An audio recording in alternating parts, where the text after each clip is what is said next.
Saudara-saudaraku, sidang jemaat Gereja Pantai Kosta di Indonesia Cigereleng yang dikasihi Tuhan, salam sejahtera dalam kasih Kristus. Semoga saudara semua di rumah dan dimanapun saudara saat ini berbakti bersama-sama, semoga semuanya baik-baik dan sehat-sehat saja dalam segala sesuatu oleh kasih karunia Tuhan kita, Yesus Kristus. Haleluya. Firman Tuhan pada hari ini berjudul Darah dan Pengampunan. Tidak semua ayat akan saya bacakan, akan kita baca bersama, tetapi semua tertera untuk meneguhkan bahwa yang disampaikan adalah firman Tuhan. Darah dan pengampunan. Tentunya kita pernah membaca, pernah mendengar bahwa di dalam Keluaran 12 ayat 12 firman Tuhan mengatakan, sebab pada malam ini aku akan menjalani tanah Mesir, dan semua anak sulung dari anak manusia sampai anak binatang akan kubunuh, dan kepada semua Allah di Mesir akan kujatuhkan hukuman. Akulah Tuhan. Lalu ayat 13 ya, dan darah itu menjadi tanda bagimu pada rumah-rumah di mana kamu tinggal. Apabila aku melihat darah itu, maka aku akan lewat daripada kamu, jadi tidak akan ada tulah kemustahan di tengah-tengah kamu apabila aku menghukum tanah Mesir. Mengapa harus ada tanda darah? Bukan Tuhan tidak tahu siapa yang ada di dalam rumah-rumah masing-masing di tanah Goshen. Tetapi tanda darah membuktikan keyakinan akan Allah dan ketaatan akan ketetapan-ketetapannya. Dan kalau kita membaca di dalam Ibrani 9 ayat 22, dan hampir segala sesuatu disucikan menurut hukum Taurat dengan darah. Tanpa penumpahan darah tidak ada pengampunan dosa. Jadi semua hal dikuduskan dengan darah. Di zaman Perjanjian Lama, imam besar, imam, orang-orang Lewi, perkakas-perkakas dalam kemah sembahyang, semua diperciki oleh darah pada waktu-waktu tertentu. Sesudah penyucian oleh darah, baru ada diolesi dengan minyak sebagai tanda peneguhan dan pengurapan dari Tuhan yang dilakukan secara rutin pada zaman Perjanjian Lama. Dan kalau kita kaitkan dengan karakter manusia akhir zaman yang terdapat di dalam 2 Timotius 3 ayat 3, maka manusia akhir zaman, karakter manusia akhir zaman cenderung tidak mau berdamai, suka menjelekan orang, tidak dapat mengekang diri, bahkan garang. Mengapa? Orang Kristen sampai menjadi bersifat tidak mau berdamai, suka menjelekan orang, tidak dapat mengekang diri dan garang, karena tidak sadar bahwa tanda darah itu adalah tanda kemurahan Allah, tanda pengampunan. Tujuan Alkitab ditulis menurut 1 Yohanes 2 ayat 1 dan 2, bahwa semua firman Allah ditulis, diberitakan, diperdengarkan supaya kita tidak berbuat dosa. Tetapi jika kita berbuat dosa, kita mempunyai pengantara pada Bapa, yaitu Yesus Kristus yang adil. Dan dia adalah pendamaian untuk segala dosa kita. Bahkan bukan hanya untuk dosa kita saja, tetapi juga untuk dosa seluruh dunia. Jadi pengampunan disediakan untuk seisi dunia.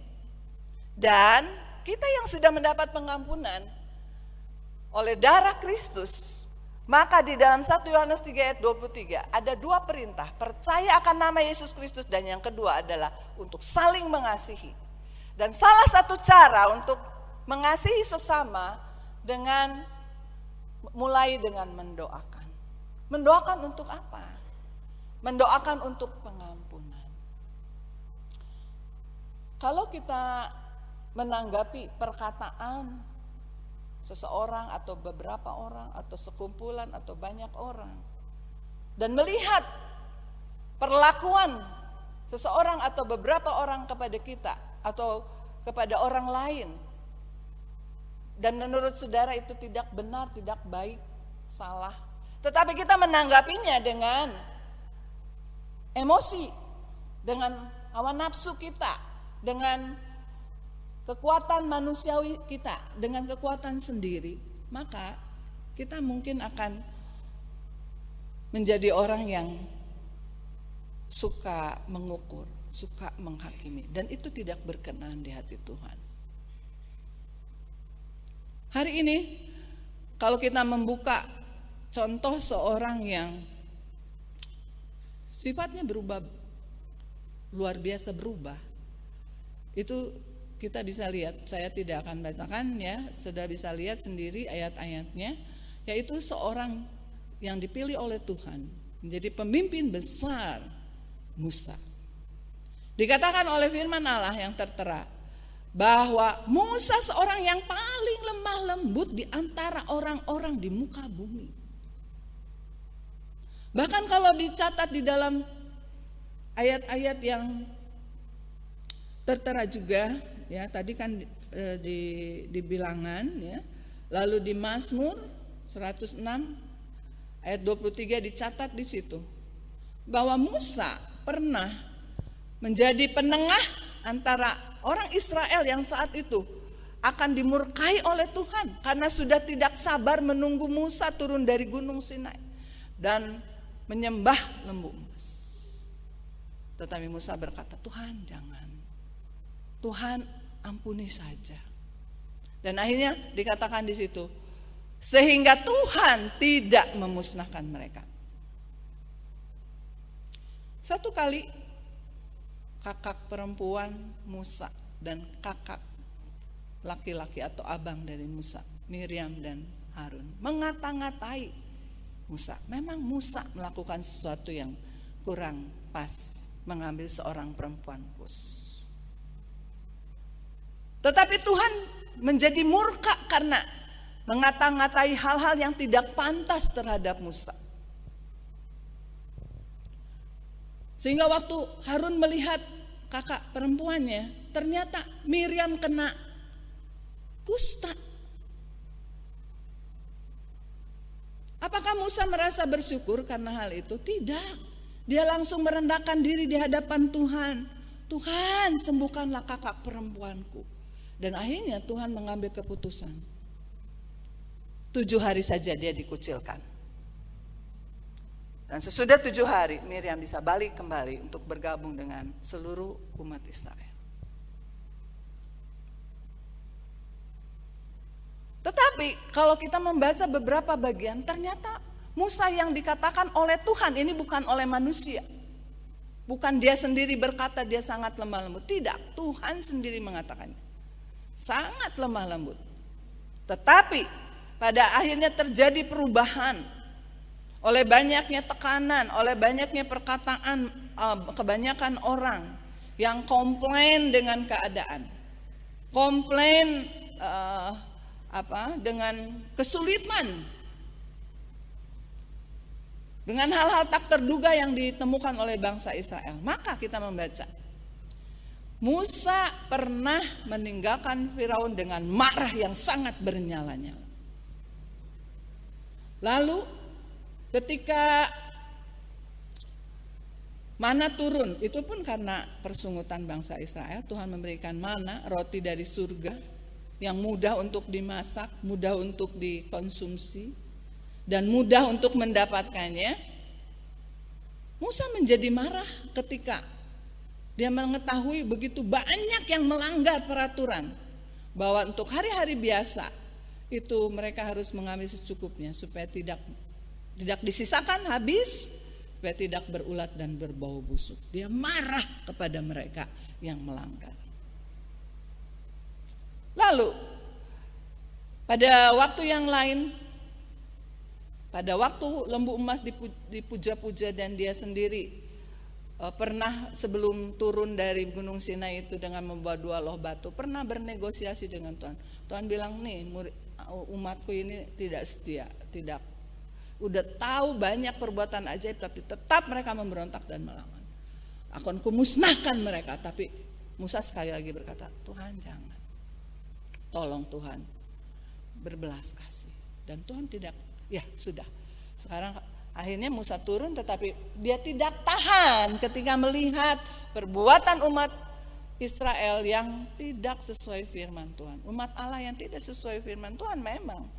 Tetapi dengan kemarahannya, dengan amarahnya itu, dia sampai memecahkan kedua loh batu yang Tuhan berikan secara langsung, ya, tanpa pengantara. Kepada Musa itu dicatat dalam Keluaran 31 ayat 18. Bahkan jari Tuhan sendiri menulis hukum-hukum Allah di situ. Lihatlah saudara, seorang yang sangat lemah lembut, yang begitu punya belas kasihan, selalu meminta kemurahan Tuhan untuk banyak orang. Tidak tahan dengan segala omelan, persungutan, kata-kata sinis, kabar-kabar hoaks yang dilontarkan, dan banyak lagi perlakuan-perlakuan yang dia terima. Sampai amarah menyala, dia marah lagi ketika ada masalah air, dan itu dicatat di Mazmur 106 ayat 32-33. Ternyata saudara, dari sejak bangsa Israel mengeluh tentang air, sampai akhirnya memang Tuhan menyuruh dia mengambil tongkat memukul batu. Tetapi kemudian bangsa Israel berkeluh kesah lagi tentang air, sampai bertengkar dengan Musa. Saudara, tadinya seorang yang lemah lembut, tetapi sekarang dia sudah gampang terpicu, terbawa hanyut oleh perselisihan sehingga bertengkar dengan Musa dan Harun. Dan menurut firman Tuhan dicatat di Bilangan 20, dosa Musa dan Harun karena emosi, sampai akhirnya Tuhan suruh berkata saja kepada gunung, dan Musa memukul. Dan langsung Tuhan katakan, kamu tidak akan masuk ke tempat perhentian. Dua-duanya tidak akan masuk. Bahkan Harun lebih dahulu disuruh menyiapkan diri untuk hidupnya akan berakhir. Dan betul, tidak lama lagi, ya, Harun naik ke Gunung Nebo dan dia meninggal di situ. Dan kita tahu Musa juga tidak bisa melihat atau masuk di negeri perjanjian. Bahkan kalau saudara baca di Ulangan 3 23-26, sampai mendekati kematian Musa, itu masih Musa mempersalahkan bangsa Israel. Dia mengatakan sendiri, dia berkata, juga pada waktu itu aku mohon kasih karunia pada Tuhan demikian. Ya Tuhan Allah, Engkau telah mulai memperlihatkan kepada hamba-Mu ini kebesaran-Mu dan tangan-Mu yang kuat. Sebab Allah manakah di langit dan di bumi yang dapat melakukan perbuatan perkasa seperti Engkau. Biarlah aku menyeberang dan melihat negeri yang baik yang di seberang sungai Yordan, tanah pegunungan yang baik itu dan gunung Libanon. Dia minta lagi. Tetapi Tuhan murka terhadap aku oleh karena kamu. Masih menyalahkan bahwa dia dimurkai Tuhan itu karena kamu. Dan tidaklah mendengarkan permohonanku. Tuhan berfirman padaku, cukup, jangan lagi bicarakan hal itu dengan aku. Lihatlah saudara, bagaimana kalau kita tidak punya firman yang benar untuk menjalani hidup sehari-hari. Belum tentu di rumah terus satu keluarga bisa menjadi sorga kecil. Kalau hal-hal yang saya ambil hanya satu saja hari ini. Kolose 3:13 berkata, sama seperti Tuhan telah mengampuni kamu, kamu perbuat jugalah demikian. Bahkan ada peringatan keras di Matius 6:15, tetapi jikalau kamu tidak mengampuni orang, Bapamu juga tidak akan mengampuni kesalahanmu. Apakah tanda darah itu masih ada di dalam hidup kita? Di dalam pikiran kita, dalam hati dan jiwa kita.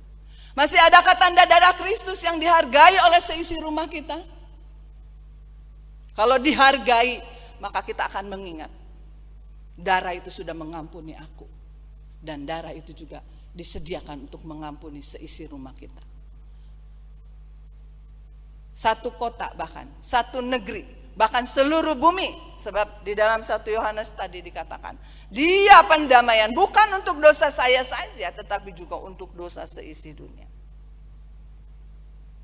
Kalau kita tidak membiasakan tiap hari, tiap ada kesempatan, jika perlu kita jika kita diperhadapkan pada kebiasaan orang-orang di sekeliling kita, pada kelemahan mereka, atau pada kelemahan diri sendiri. Berapa banyak ada orang yang tidak pernah mengomel tentang orang lain, tetapi kalau dia memegang benda dan benda itu jatuh, dia akan ngomel. Tidak lalu menggerutu, bahkan kadang-kadang mengatakan perkataan-perkataan yang kurang baik didengar. Kalau kita tidak membiasakan diri tiap hari meminta kepada Tuhan, Tuhan ingatkan ayat-ayat yang barusan kami baca bersama, kami dengar bersama, bahwa kami harus saling mengampuni. Ketika kita melihat kesalahan siapapun, seharusnya secara otomatis itu kita sudah meminta pengampunan. Mendengar kata-kata tidak pantas, melihat kemalasan, melihat penyembahan berhala yang dilakukan oleh orang-orang seisi rumah kita mungkin, atau di pekerjaan, atau dimanapun kita berada. Bukannya kita mencerca, bukannya kita kemudian bersikap pongah, tapi justru seharusnya kita minta pengampunan. Kalau kita tidak biasa seperti itu di hari kesulitan, di masa aniaya yang tidak lama lagi akan datang, kita tidak akan pernah tahu aniaya seperti apa, yang secara fisikah atau secara apakah datang, kita tidak mungkin bisa meminta pengampunan. Di Kisah Rasul 7, di situ jelas ditulis bahwa Stefanus yang terus-menerus menghadapi orang-orang dengan firman Tuhan, dia hanya mengatakan firman Tuhan yang dicatat di dalam kitab Tuhan. Tetapi orang menjadi begitu tidak tahan, sehingga akhirnya Stefanus diseret keluar kota dan dilempari dengan batu. Bahkan di situ ada seorang muda bernama Saulus yang setuju, dia ada di situ, ya. Dan kita tahu bagaimana kalau dia pegang firman Tuhan dan sudah membiasakan diri untuk hidup seperti firman Tuhan, maka dia dapat berkata, Tuhan, jangan tanggungkan dosa ini kepada mereka, karena mereka tidak tahu apa yang mereka lakukan. Saudaraku, semoga kita akan minta kepada Tuhan hati yang terus dibaharui tiap hari. Amos 7 ayat 2, bahkan Amos di pasal ini, satu pasal 7 berikutnya juga, Amos berulang-ulang minta pengampunan. Tuhan mengirim belalang, Tuhan mengirim tulah-tulah yang lain. Dan Amos berkata, Tuhan jangan kirim. Bagaimana mereka akan tahan, Tuhan? Tolong berbelas kasihanlah. Batalkan Tuhan, ya Tuhan. Gak mungkin mereka akan kuat, Tuhan. Dan akhirnya Tuhan tidak jadi. Walaupun nanti ada hal-hal yang tidak bisa lagi dibendung, memang harus dikerjakan oleh Tuhan. Dan kita tahu dari 1 Korintus 5 ayat 7b, sebab anak domba Paskah kita telah disembelih, yaitu Kristus Yesus. Kalau ada darah berarti ada yang disembelih, dan Yesus sudah disembelih karena dosa seisi dunia. Saudara dan saya yang sudah merasakan kuasa dari salib Kristus itu, biarlah hari-hari ini bersyukur kalau saudara sudah bisa berdoa syafaat. Tapi doa syafaat seperti apa yang kita naikkan kepada Tuhan? Apakah dalam doa syafaat itu kita menunjuk-nunjuk orang-orang yang kita doakan dengan dosa-dosa tertentu yang kita pikir itu dosanya? Saudara, biarlah kita tidak akan melakukan hal seperti itu. Kita akan mengingat bagaimana Tuhan berkata, kasihilah sesamamu seperti aku sudah mengasihi kamu. Kita sering menimbun kesalahan orang, apalagi kalau kesalahan itu sudah bertahun-tahun belum ada perubahan yang nyata. Kita cenderung menjadi orang yang kesal dengan kebiasaan buruk seseorang. Apalagi itu tiap hari kita bertemu mungkin dan lain sebagainya. Maka pada kesempatan ini firman Tuhan atau saya sendiri mengajak, mari kita akan minta kepada Tuhan biar Roh Kudus akan terus membuat kita bisa berdoa syafaat, memohon pengampunan tanpa harus menutup mata. Ketika ada orang-orang di sekeliling kita atau diri kita sendiri sering melakukan kesalahan, kita mau minta supaya kita bisa menghentikan gerutuan, kecaman, omelan, ya, menjelekkan sampai ada orang-orang lain, apalagi sebagai pemimpin rumah tangga, sebagai ibu rumah tangga. Jangan sampai kita menaburkan debu-debu dosa di telinga putra-putri kita, di telinga pegawai kita, dengan mencemooh kesalahan pasangan, kesalahan anak kita, kesalahan orang yang bekerja. Jangan sampai itu terjadi, ya. Baik bagi pasangan, orang tua, anak mantu, cucu, pimpinan, bawahan, masyarakat, pemerintah. Tapi justru kita minta Roh Kudus akan mengingatkan terus, kita menadakan tangan dan meminta pengampunan. Ampuni Tuhan, ampuni. Bahkan kalau itu adalah orang-orang yang ada dalam tanggung jawab kita. Ampuni saya Tuhan yang belum bisa mendidik di dalam kebenaran dan kasih. Kita minta supaya Tuhan bekerja. Biar Tuhan mempertobatkan dari dalam hati mereka. Kita harus sadar bahwa ucapan kita tanpa kebenaran dan kasih tidak akan mempan untuk menyadarkan orang. Tetapi kita menyerahkan kepada Tuhan dan kita berkata, Tuhan ampuni saja. Dia melupakan firman-Mu, ampuni Tuhan, Engkau sanggup mempertobatkannya, memperbaharuinya. Dan lebih dahulu ampuni aku, perbaharui aku. Dan yakinlah saudaraku, jika kita dengan tekun meminta pengampunan kepada Tuhan, maka kita akan melihat ada Saulus-Saulus yang dimenangkan yang kemudian menjadi Paulus. Kita akan melihat negeri kita dipenuhi dengan lawatan Tuhan yang ajaib. Rumah kita akan menjadi rumah yang penuh hadirat Tuhan. Anak-anak akan berubah lebih menghormati ayah ibunya. Ayah ibu akan lebih menghargai anak-anak dan bahkan orang-orang di dalam lingkungan yang tiap hari kita ada. Tuhan kiranya memberkati. Ada tanda darah berarti ada domba yang disembelih. Dan Yesus sudah tersembelih sejak asas dunia. Dan kiranya itu yang akan mewarnai hari-hari kita. Sehingga itu akan menghentikan kata-kata kasar yang mungkin tidak muncul dari mulut kita. Tetapi itu ada dalam pikiran kita. Dan itu mengurangi kuasa dari doa-doa syafaat kita. Biar kita menjadi terbiasa untuk memohon pengampunan. Bahkan kalau dalam satu hari 70 kali 7 pun orang itu melakukan kesalahan, kita akan tetap berkata Tuhan ampun. Dan saya jarang menemukan orang melakukan 490 kali kesalahan dalam satu hari. Tapi kalaupun toh itu ada, Roh Kudus akan mencurahkan dalam hati kita. Kasih untuk apa? Kasih untuk mengasihi, menghormati darah Kristus. Sehingga kita pun akan selalu minta, Tuhan kuduskan dengan darah.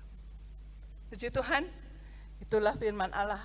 Yang kiranya itu bekerja begitu luar biasa di dalam hati kita. Supaya kita melihat perubahan yang nyata sekali di dalam hidup kita sendiri. Kita terbebas dari kekesalan, terbebas dari amarah. Bahkan kita yang kasar, yang sarkastis, kita bisa diubahkan menjadi yang lemah lembut dan rendah hati. Karena kita terus mau belajar kepada. Kita akan bersama-sama bersimpuh di hadapan Tuhan. Kita akan bawa seisi rumah kita. Kita akan bawa seisi kota kita. Kita akan bawa negeri kita Indonesia. Bahkan seluruh bumi. Supaya Allah bisa melawat, Allah berbelas kasihan menghadapi virus corona dan segala kesulitan yang ditimbulkannya. Kita akan naikkan pujian yang tadi kita sudah naikkan. Kami sujud di kaki-Mu. Pertama kita akan mengatakan keluarga tercinta, lalu kota, lalu negeri.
terakhir kita berdoa supaya bumi juga ampunilah. Ampunilah, selamatkanlah, pulihkanlah bumi tercinta,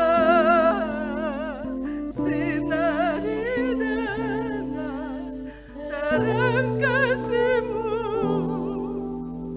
Dengan doa kami, kuasa darah-Mu, kami bisa sujud di hadapan-Mu. Basuh kami Bapa, karena belum secara otomatis ketika kami melihat kelemahan sendiri, kelemahan orang-orang di sekeliling kami, kesalahan, pelanggaran, kami secara otomatis sudah berdoa syafaat untuk mereka dan memohon pengampunan bagi mereka. Kami belum Tuhan, belum secara langsung Bapa melakukannya Tuhan. Kami mohon kekuatan baru, kami mohon pembaharuan supaya mulai hari ini kami akan penuh dengan rasa hormat, penghargaan kepada darah Kristus. Darah Kristus yang sanggup melepaskan dari segala kemusnahan, dari segala wabah, dari segala kejahatan yang ada di sekeliling kami. Dan Tuhan, bantu kami mulai hari ini supaya kami boleh Tuhan mengasihi seisi rumah kami seperti yang Kau sudah mengasihi kami. Kami boleh mengasihi seisi kota kami seperti yang Kau mengasihi kota kami, bahkan negeri kami dan bumi ini. Engkau tahu ada begitu banyak yang kesusahan Tuhan, yang kena wabah corona, yang kena demam berdarah, yang sementara harus diam di rumah tetapi kena gempa.